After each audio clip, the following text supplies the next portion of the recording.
Hey there guys, Mason here, Cardinal Gaming. Thanks so much for clicking on the video. Now that I know that you have fingers, go ahead and click the like button and subscribe as well if you haven't already, if you like this kind of topics, this kind of information, because this is the kind of stuff that I talk about a lot. We're talking about stuff I'm getting in, trends I'm seeing here locally, and just how things are looking in general. Past couple days I've gotten in a lot of sealed stuff, like this guy, ETB of Burning Shadows. Good product to have. I've had some other things traded in. I think I got them in the shot. Yeah, Hidden Fates. Just a bunch of stuff that collectible stuff. That in the hype of the whole thing in October and November, a lot of people were just going out and just buying up, right? And I'm seeing a lot of that kind of cycle back through to stores like mine. So what can we get out of that, or what is it telling us?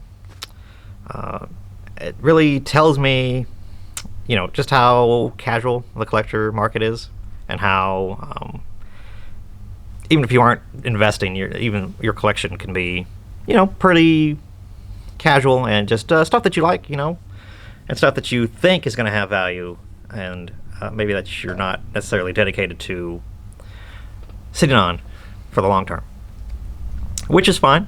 A lot of people just collect stuff just because they like it, and then when they don't like it anymore, they get rid of it. Absolutely fine, not a big deal. But if you are investing for the long haul and want to see some sort of actual return, Pokemon sealed product is historically a very good investment to put money in if you just want to buy something and then leave it sealed and let it sit for a while. Hardly ever I can't think of anything that somebody lost on.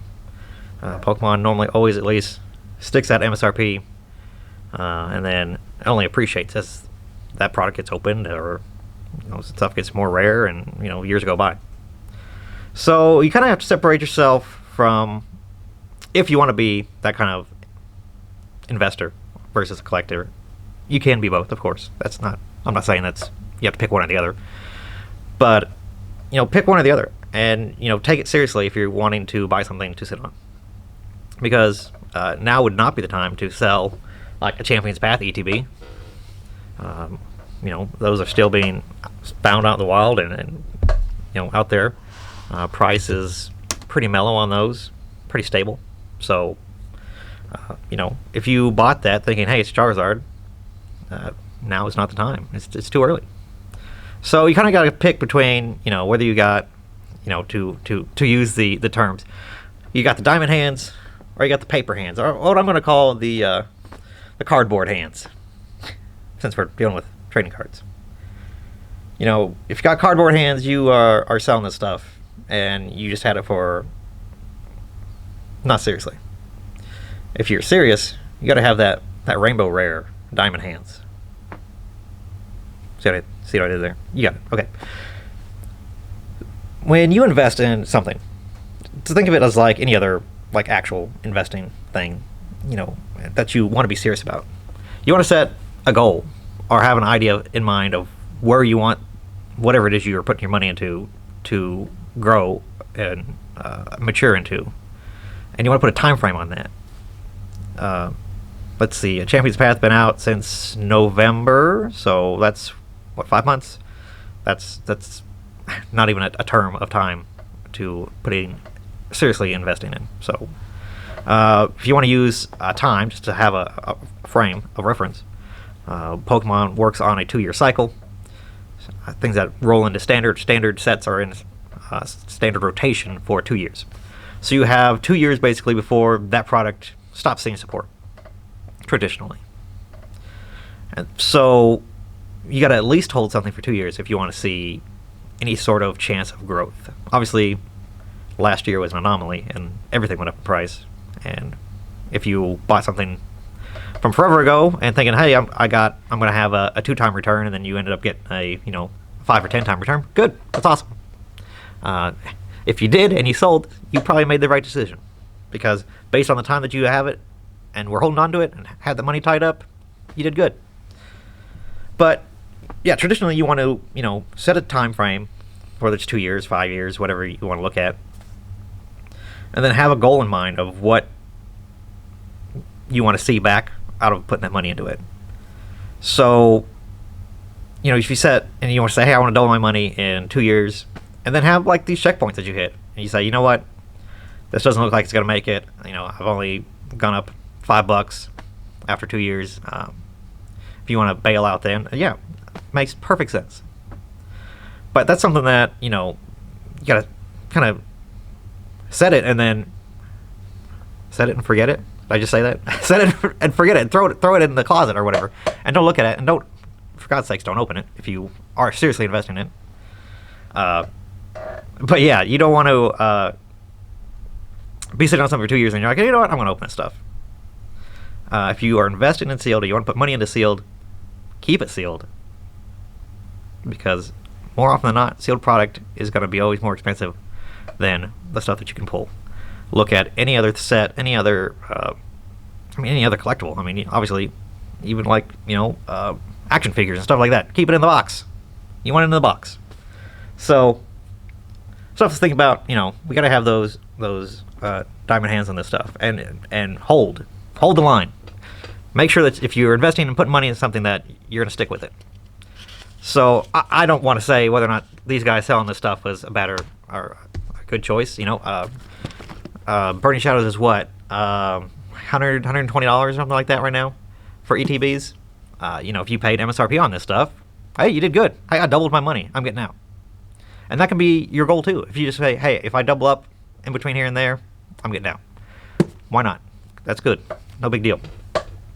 But traditionally, and this is out of standard, so this is, the expectations or the growth that you're going to see should be pretty, able to be scaled based on the time. So, that's probably a good thing to sell. But is it going to go up in price? Absolutely. That Charizard is the original Rainbow Charizard. It's got to be, that alone makes the set worth holding on to. So, but yeah, you're looking at, there's talk about Hidden Fates getting reprinted in tins and all that stuff. Sidebar, I have heard nothing about this information. I don't know where these other sources are getting this information, and everybody I've talked to in the industry and also own businesses and stores and buy Pokemon product, we've all not heard anything about these dates other than the official ones that we were told with waves. No information on reprints, no information on things getting canceled, definitely nothing about Hidden Fates or tins. And they're supposed to be coming out in April. More than likely what that information was for Europe. Europe is in a different release schedule time frame than the rest of the U.S. and other parts of the world, obviously. They've been really getting the short end of the stick on a lot of releases right now. Shining Fates was near non-existent. Battle Styles is also, I think, having some trouble getting over there. And it just has to do with the distribution chains that are over there. And so they're having their own issues, and I think that was the time frame and the information that people were getting, and then they kind of just blanket applied it to, everybody. And obviously, if it's this late, it's got to be a reprint because we don't see the product. Well, product is allocated regionally differently than just, as a whole, right at the get-go. It'll be separated, and then by the time they get it over there, it could be a while, so that's just why the delays are what they are, because people were reporting getting Shiny Fate stuff in June. My end projections ended up in May, so, and I've already had, I'm almost up to 50% of all my product that I ordered for Shiny Fates being fulfilled. So that's actually a good thing. We're actually getting a little earlier times, and the product is actually staying on my shelves, and I have a good amount of it still. And it's been trickling out pretty regularly. So I'm actually been very impressed with the wave allocations on Shiny Fates being able to keep up. It's actually helped prices kind of be stable and nice, and not go just crash like they normally do on releases. I'm going to make a different video about that too. But yeah, going back to the point of this video, which is if you're sitting and investing on sealed, hold the line. Keep the diamond hands, no cardboard hands, because you're missing out. You're gonna miss out. You've already put that money into it, and if you put it into it and you throw it away and forgotten about it, just keep it sitting.